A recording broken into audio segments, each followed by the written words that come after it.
دوسرا یہ ہے کہ تراویح کی تعداد میں علماء کا اختلاف کیوں ہے، اس کی وجہ لفظ تراویح ہے۔ دیکھیں فقہا نے بعض یعنی کہ عبادات کی جو اصطلاحی نام مقرر کیے وہ اپنی جگہ بہت اچھے تھے اور ان کی پیچھے دلائل تھے، لیکن عامیوں کے لیے اس سے مسئلہ ہوا کیونکہ وہ ظاہر بات کو نہیں سمجھ پائے۔ جس طرح صلاۃ الفجر ہے، صلاۃ الظہر ہے، صلاۃ العصر ہے، صلاۃ المغرب ہے، صلاۃ العشاء ہے، ہر نماز اپنے جس وقت پہ ادا کی جاتی ہے اس وقت کے نام کے ساتھ اس نماز کا نام ہے۔ بالکل اسی طریقے سے جو نماز رات میں ادا کی جاتی ہے، رمضان ہو یا غیر رمضان، اس کا نام صلاۃ اللیل ہے۔ صحیح بخاری کے اندر حدیث ہے، صحابی نبی صلی اللہ علیہ وسلم سے سوال کرتے ہیں کیف صلاۃ اللیل یا رسول اللہ ہے، اللہ کے رسول رات کی نماز کس طرح ہے، صلاۃ اللیل کس طرح ہے؟ فرمایا صلاۃ اللیل مثنی مثنی، رات کی نماز دو دو رکعت کر کے۔ اب اس نماز کا نام صلاۃ اللیل ہے۔ اب جب یہ صلاۃ اللیل ہے تو صلاۃ اللیل نبی صلی اللہ علیہ وسلم نے کتنی بڑی بات ختم۔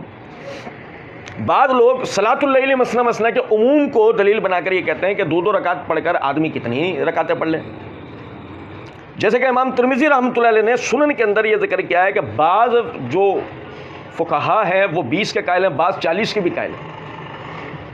تو جو صلاۃ اللیل مثنی مثنی والی روایت کا جو عموم ہے وہ اس کو مد نظر رکھ کر انہوں نے یہ بات کہی، جبکہ سنت نے اس کی تخصیص کر دی کہ نبی اکرم صلی اللہ علیہ وسلم کتنی رکعتیں پڑھا کرتے تھے۔ وہ انشاءاللہ ابھی اگر کسی بھائی کا سوال آتا ہے۔ آشو چودھری بھائی کہتے ہیں کہ عورت کا تراویح پڑھنا گھر میں افضل ہے یا جماعت کے ساتھ مسجد میں؟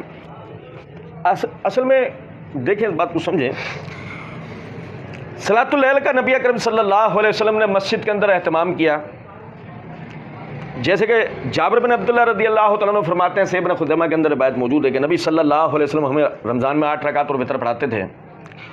تو اب اس صورت کے اندر ظاہر ہے کہ جب مسجد کے اندر آپ صلی اللہ علیہ وسلم اس نماز کی جماعت کر رہے ہیں اور جماعت سے نماز پڑھنے پر عورت کبھی بھی مستثنی رکھی گئی ہی نہیں ہے، تو عورت کہاں نماز پڑھے گی؟ مسجد میں۔